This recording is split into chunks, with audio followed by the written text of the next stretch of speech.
Hello, Big Macher, Gangsta Mopper, Father Mopper. My name is Shakaria Holloman, and I am in the Creative Writing for Entertainment program at Full Sail University. So, I have an idea, and I can't make this idea an actual thing until you say yes. So, let's get you to say yes. How about that? So, the name of my project is called Imaginary. It is a movie, horror movie / thriller, suspense, whatever you want. What inspired me to make this movie is that at a young age, I thought that my stuffed animals had feelings, as well as any imaginary friends that I had created.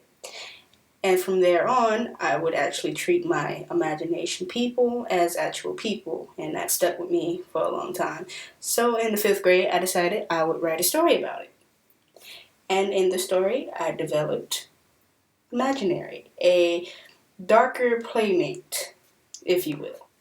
See, I knew I could get your attention.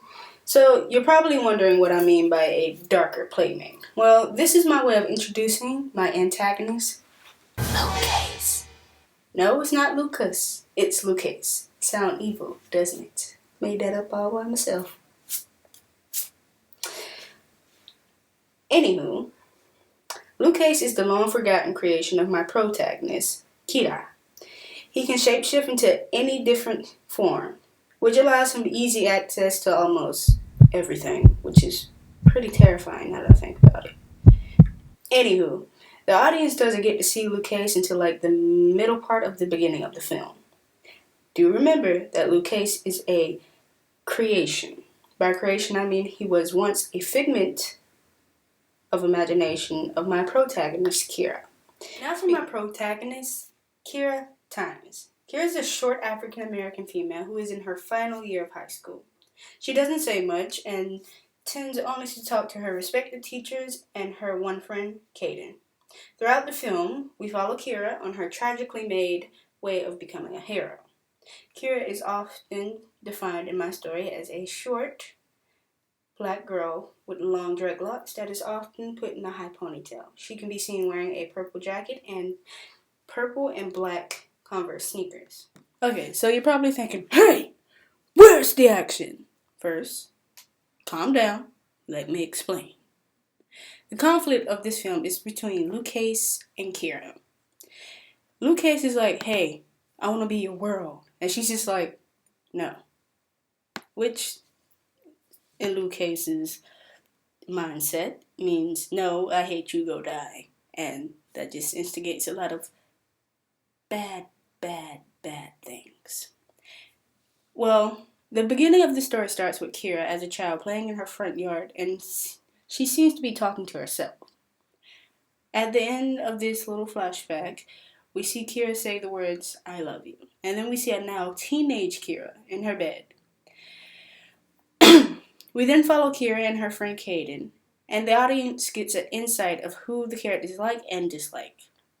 In Act 1, we are introduced to Kira's crush, Nightfelders. That's an awesome name, by the way. Thank you. At the end of Act 1, we see Kira get dressed for bed and then proceeds to sleep. She then has nightmares about her forgotten false playmate. We then see Lucas emerge from the shadows in Kira's room, the now new evil imaginary friend. In Act 2, we see Kira and Kaden talking about Kira's dream. And then we cut to Lucas, who is studying Kira's room. He's going through pictures, he's reading journals, he's catching up on her. I mean, he spent a good decade without his creator. We see Lucas feel inferior. So in his mind, he's nothing. He's trash, he's garbage, he's nothing anymore. So to be on top again, he decides to kill anyone, who gets in between him and Kira. At the end of Act 2, we see Kira and Lucas meet.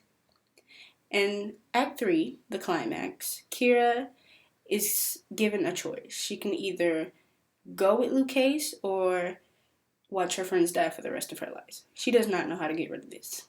So the only way to get rid of Lucchese, what she thinks, is to end herself. So we see Kira go pull out a knife and go to attack Lucchese, fakes it, and stabs herself in the chest.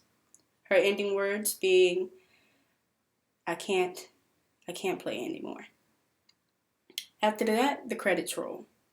Then we are introduced with a sneak peek, Marvel style, of the sequel for Imaginary. for Imaginary. And in the sequel, there's a little teaser. It shows Kira dressed up in a little baby doll outfit and tied to a chair, sitting at a table. And at the end of the table, we see Lucchese. And he says, this is how the teaser ends. Now we can play forever. Pretty creepy, right? See, here's the cool thing.